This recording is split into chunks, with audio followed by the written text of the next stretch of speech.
Ah oui, et je vous prends nature peinture, hein. Vous avez l'habitude ici, on se make-up pas de folie pour faire des vidéos sur l'organisation d'une boutique en ligne, hein. En plus, il fait 40 degrés, on est sous les toits. Voilà, nos jugements ici.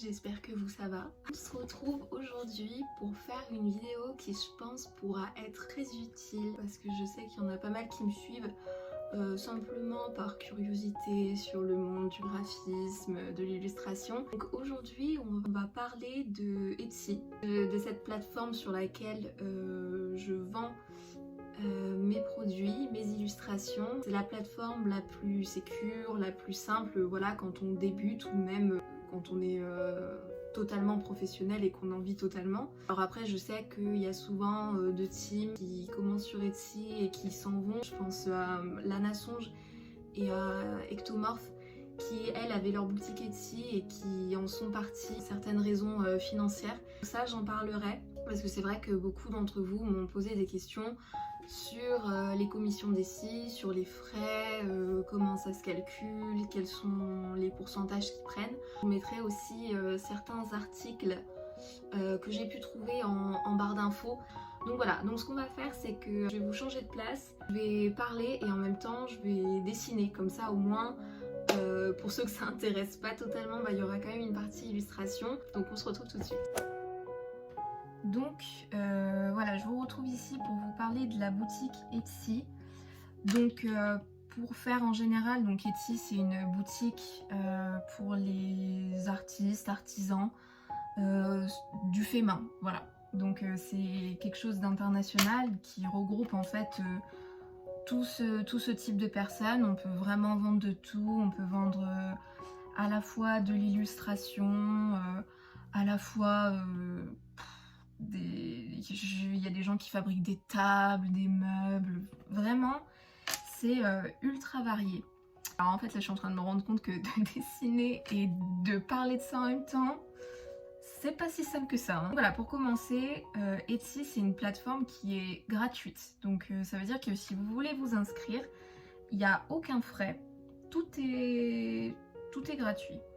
Ensuite, du moment où vous voulez vendre quelque chose, il va falloir créer des articles en ligne, donc comme une boutique lambda, et du coup à partir de là, un article va vous coûter 20 centimes à mettre en ligne. Donc ça peut paraître rien, 20 centimes, hein, je vous l'accorde. Après voilà, c'est là où il faut commencer à se renseigner parce que c'est sûr qu'au premier abord ça peut paraître pas grand chose, mais c'est 20 centimes renouvelables tous les 4 mois. Ne me demandez pas pourquoi, j'en ai aucune idée.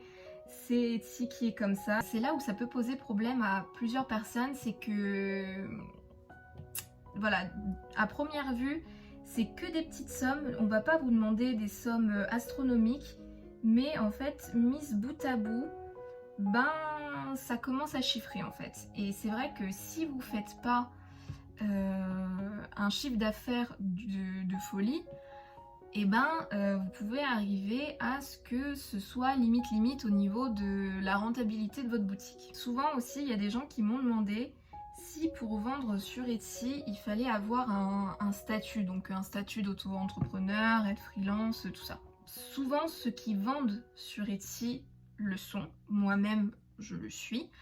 Parce que à côté, ben, je fais du freelance pour des clients. Donc je suis obligée d'être auto-entrepreneur. À savoir que pour Etsy, contrairement à ce qu'on pourrait croire, à votre inscription, rien ne vous est demandé. Aucun numéro de SIRET, aucun papier, rien ne vous sera demandé. Pourquoi? Parce que déjà, vu qu'Etsy c'est une plateforme internationale, ils peuvent pas s'amuser à faire au cas par cas selon tous les pays. Parce que vous mettrez un article parce que Etsy a un blog très utile où ils répondent à des questions. Et justement, cette question a été posée parce qu'elle est totalement légitime. Ils disent d'essayer de se renseigner soi-même, en fait, genre démerdez-vous. Mais qu'en gros, il y a un texte de loi disant que si votre activité sur Etsy ne vous permet pas d'en vivre, dans l'idée, vous n'êtes pas obligé, enfin vous pouvez totalement, si vous gagnez 10 €, vous pouvez les déclarer, enfin voilà, parce que c'est pas l'État qui va vous contredire. Vous n'êtes pas obligé d'être déclaré. Je pense que ça répondra à la question d'une majorité de personnes. Parce que moi-même, je veux dire, moi je me suis inscrite sur Etsy, ça va faire 5 ans, donc j'avais 20 ans, 21 ans, et autant vous dire que j'étais pas auto-entrepreneur à ce moment-là, j'y comprenais rien, mes impôts, bah, j'étais encore avec mes parents, alors autant vous dire que, voilà, ça, je me suis pas forcément posé la question, Etsy ne m'a pas posé la question, personne ne m'a posé la question, et ça s'est très bien passé. Aussi, cette question qui m'a été posée, c'est on peut faire un travail à côté. Donc oui, totalement, je veux dire, moi j'ai ouvert ma boutique, j'étais étudiante, après j'ai eu un travail à temps plein, ça n'a rien à voir. On peut être par exemple, je sais pas, factrice, imaginons, et faire du tricot, pourquoi pas, et vendre ses créations via Etsy. Ça n'a rien à voir avec votre travail. C'est pas comme de cumuler plusieurs emplois en entreprise où là il va avoir une limite en nombre de temps, nombre de salaire, enfin voilà. Là non, ça n'a rien à voir. Vous pouvez totalement faire ça pour vous faire de l'argent de poche, vendre vos créations si vous avez envie de les vendre. Donc franchement, n'hésitez pas. Voilà, vous testez et si jamais un jour ben, ça marche pas ou si ça vous saoule de gérer ça, bah vous fermez la boutique et merci, bonne soirée quoi, ça s'arrête ici, il n'y a pas de démarche administrative à faire.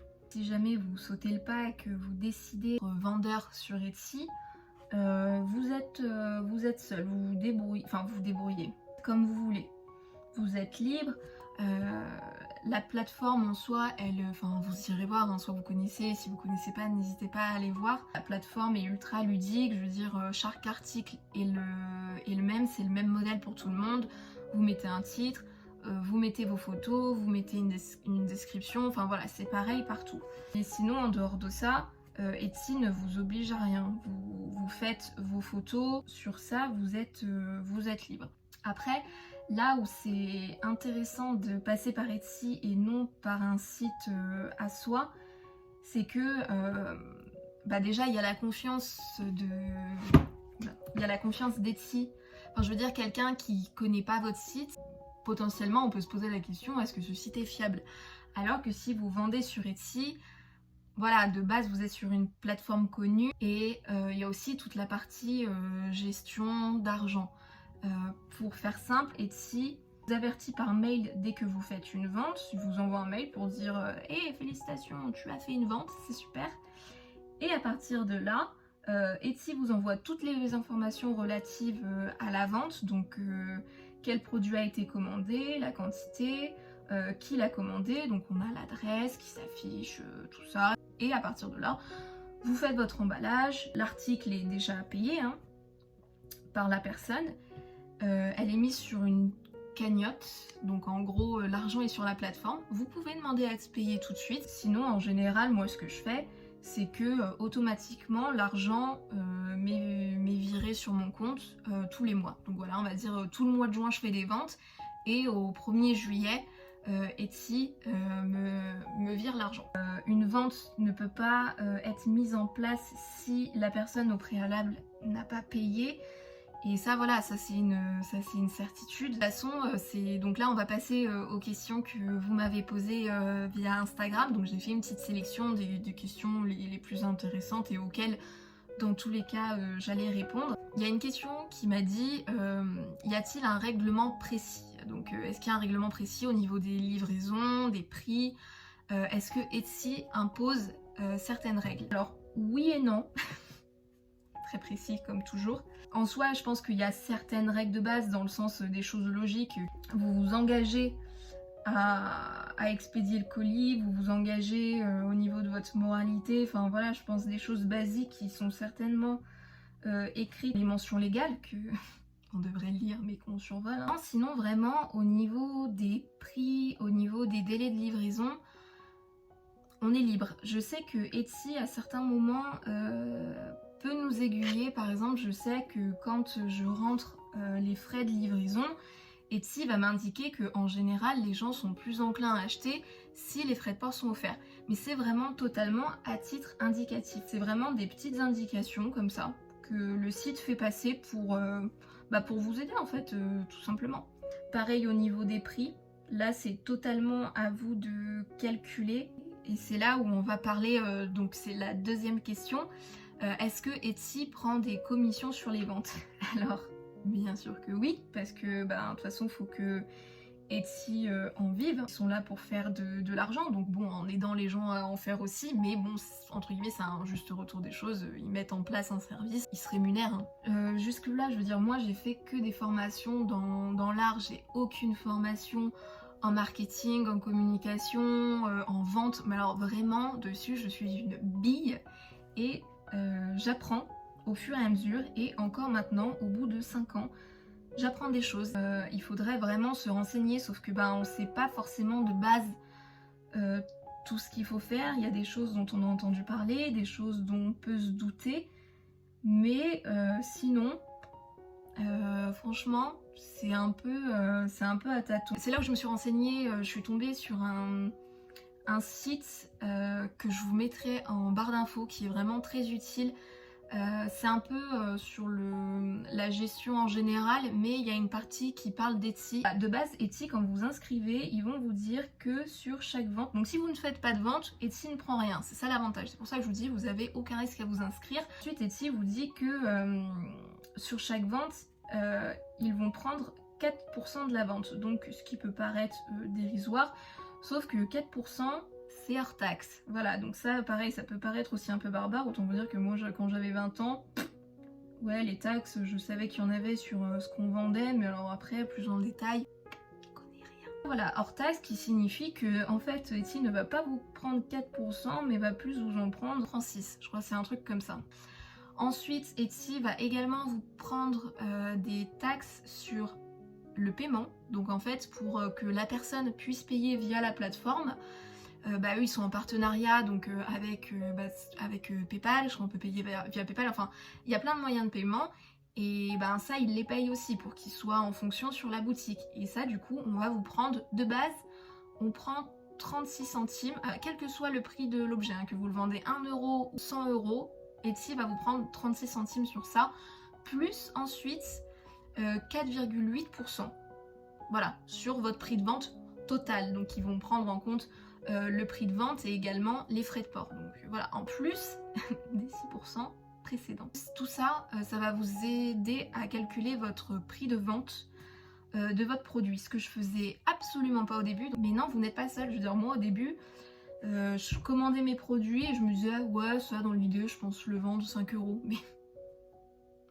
il n'y avait pas plus de justification que ça. Si vous me demandiez pourquoi, je disais, ouais, à peu près. Or que ça se trouve, je fonctionnais totalement à perte. Voilà. Et en fait, c'est là où c'est important de faire des calculs, de se dire, voilà, de se poser, donc d'avoir de base toutes les informations nécessaires pour pouvoir faire un minimum de compta et de savoir à combien nous revient un produit. Donc là, je vais vous parler en connaissance de cause et je vais vous parler de ce que je connais.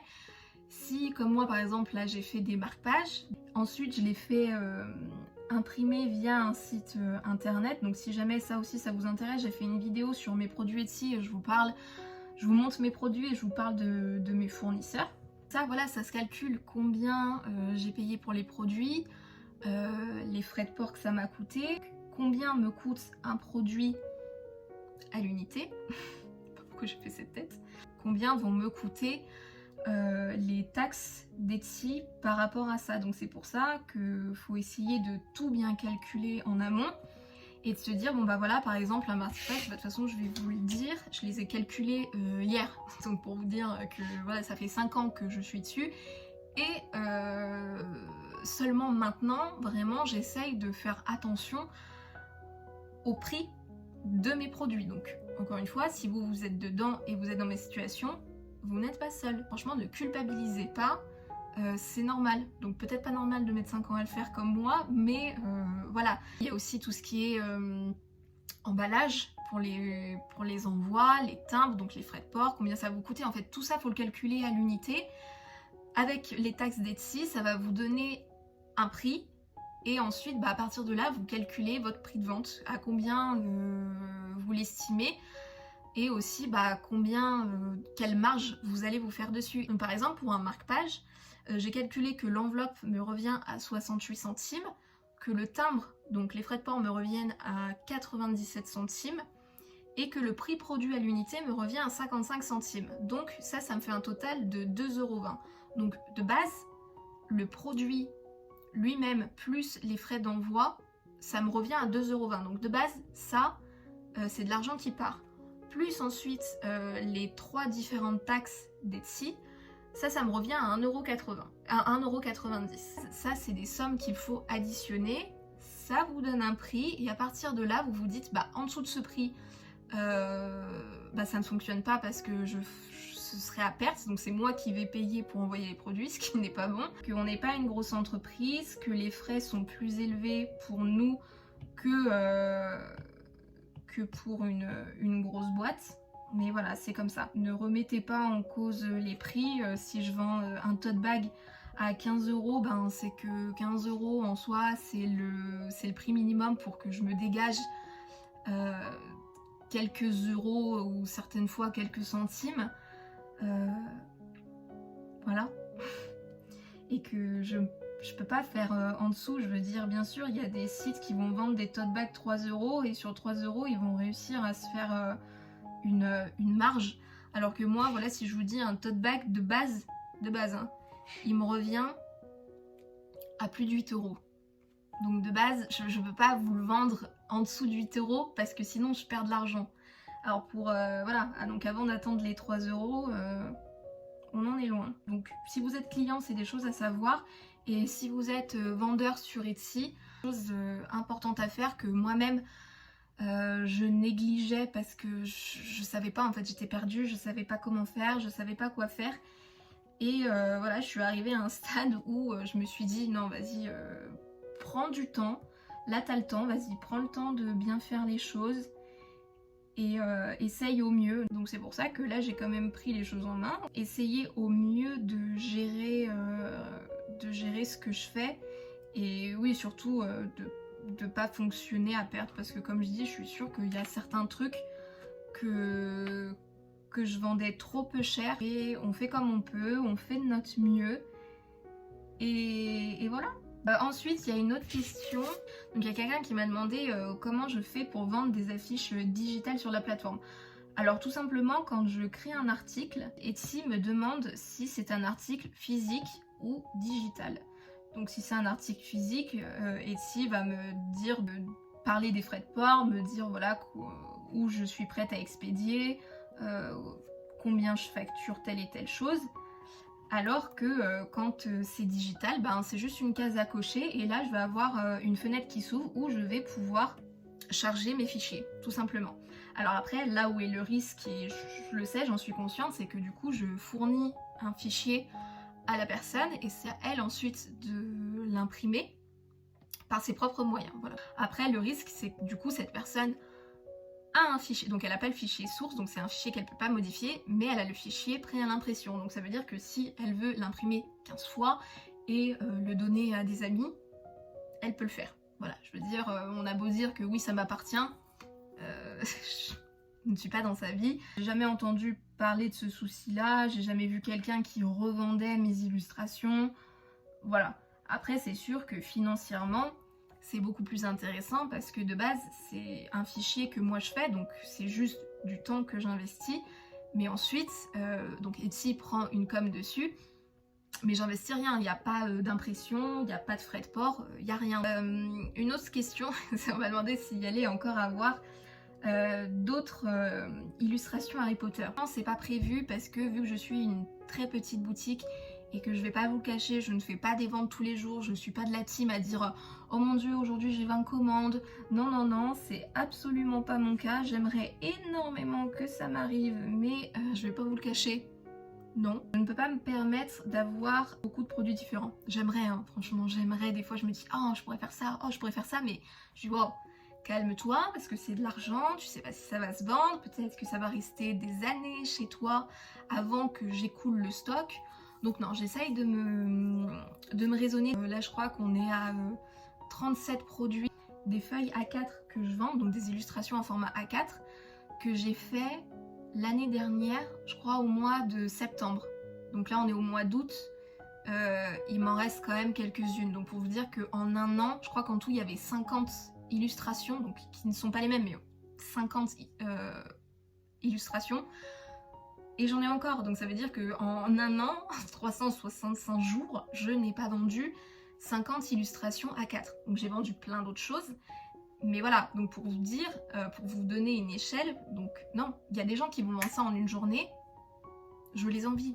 Voilà, faut pas être envieuse, je les envie, je suis jalouse, je vous l'avoue. C'est des choses qui restent et en attendant, bah, je m'oblige, c'est horrible, je m'oblige à pas produire parce que je vais pas me rajouter du stock et après arriver à un stade où j'ai dépensé des sommes folles qui ne se vendent pas et qui stagnent chez moi. Et après, j'en fais quoi? Pour le côté Harry Potter, donc là, tout de suite, non.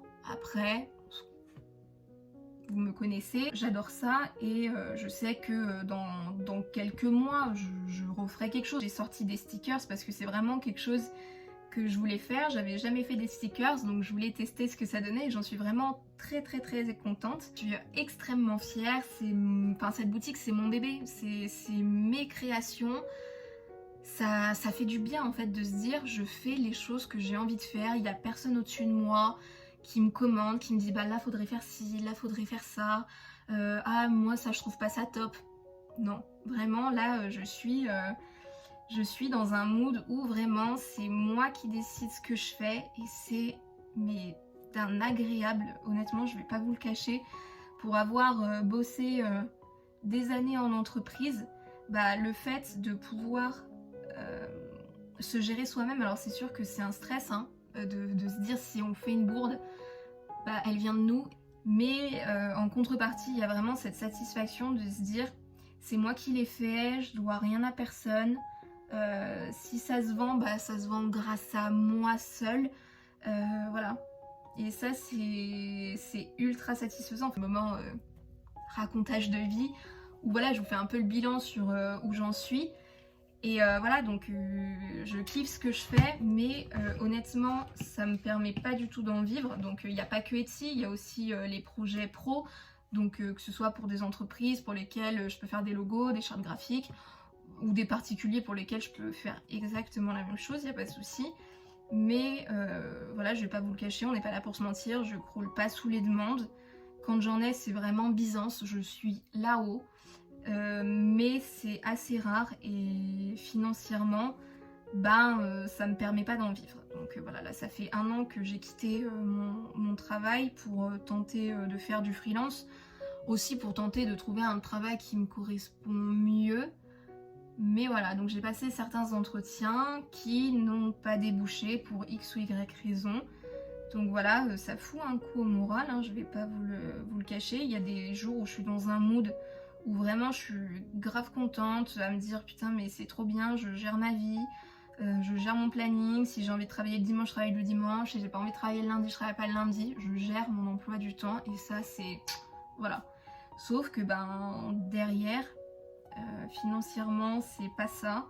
Donc voilà, là encore une fois, je vais pas vous le cacher, vu que j'ai travaillé pendant 4 ans avant en entreprise, donc j'ai des aides du Pôle emploi qui encore maintenant me donne de l'argent, donc c'est cet argent qui me permet de vivre et qui complète en fait donc les mois où je fais pas de freelance, Pôle emploi me donne totalement on va dire un salaire, et les mois où je fais du freelance, Pôle emploi complète cette somme, voilà. Et heureusement, donc voilà, comme je dis, hein, je vais pas cracher dans la soupe. En étant freelance, je pouvais toucher mes droits du Pôle emploi.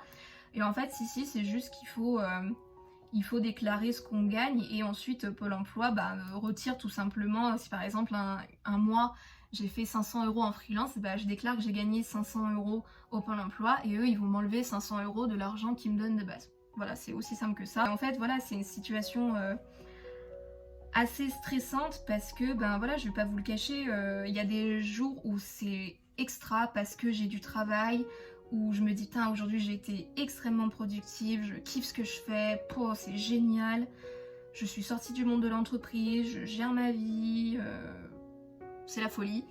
Et des fois pendant des semaines où j'ai zéro commande, que ce soit sur Etsy, que ce soit en freelance, des fois vraiment y a rien, et là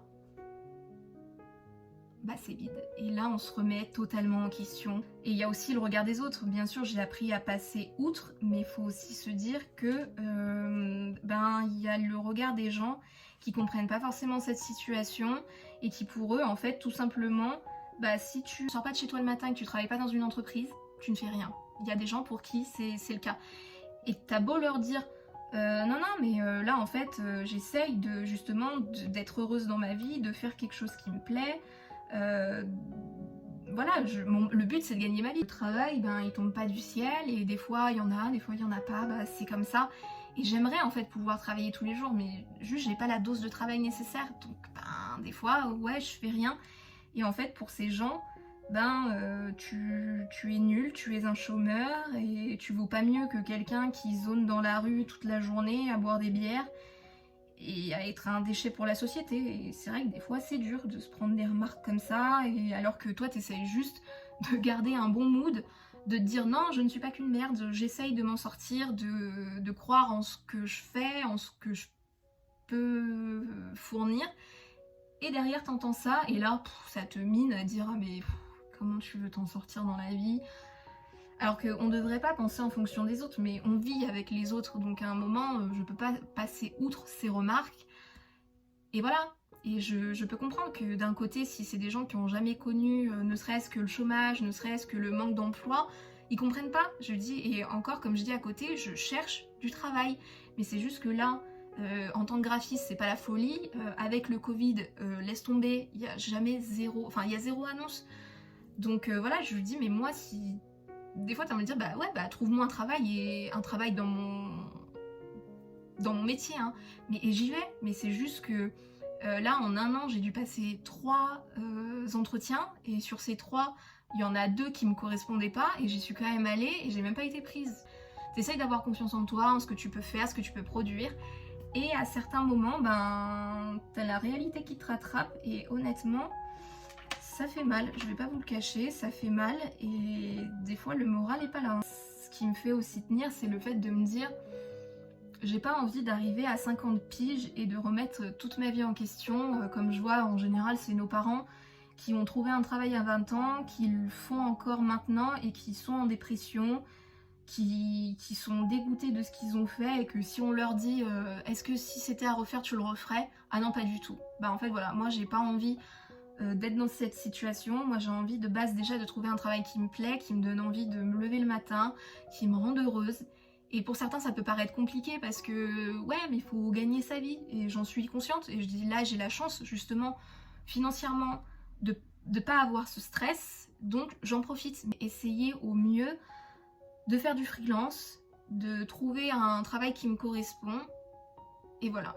Parce que encore une fois j'ai pas envie d'avoir des regrets, parce que trop de gens autour de moi en ont, et je préfère me remettre en question maintenant que me remettre en question quand j'aurai un crédit sur le dos, des enfants, et que bah, va chercher du travail à 50 ans, c'est pas simple maintenant, je pense pas que dans quelques années ce sera mieux. Donc voilà. J'espère, en fait pour moi l'année 2020 c'est plus l'année de transition, l'année où justement je tente des trucs et voir comment ça se passe. Et mon but c'est que 2021, ou avant, hein, c'est tant mieux, mais que 2021 ça reparte sur les chapeaux de roue, que ce soit en free ou dans une entreprise, mais voilà, que j'ai une situation stable, et que je sorte de ce stress, de cette précarité, de me dire bah voilà, là au moins je gère ma vie, je peux avancer. Là c'est vrai que je suis un peu bloquée. Tout ça pour vous dire que c'était une vidéo un peu blabla, un peu mise à jour. J'ai un peu tout condensé là-dedans parce que bon bah voilà, vous le remarquez, je fais pas excessivement de vidéos parce que c'est pas non plus voilà, moi je suis plus active sur Instagram, YouTube, ouais, de temps en temps. J'adore regarder les vidéos, mais c'est pas forcément ce que je kiffe faire le plus. Voilà. J'aime bien de temps en temps, et puis c'est vrai que par exemple pour parler de sujets comme ça, pas d'autre choix quoi, c'est vraiment ce qui me correspond le mieux. Donc j'espère que cette vidéo vous aura plu, que ça vous aura permis d'apprendre des choses. J'espère que pour ceux qui sont dans le même cas que moi, que ça vous rassurera. Encore une fois, vous n'êtes pas seul, donc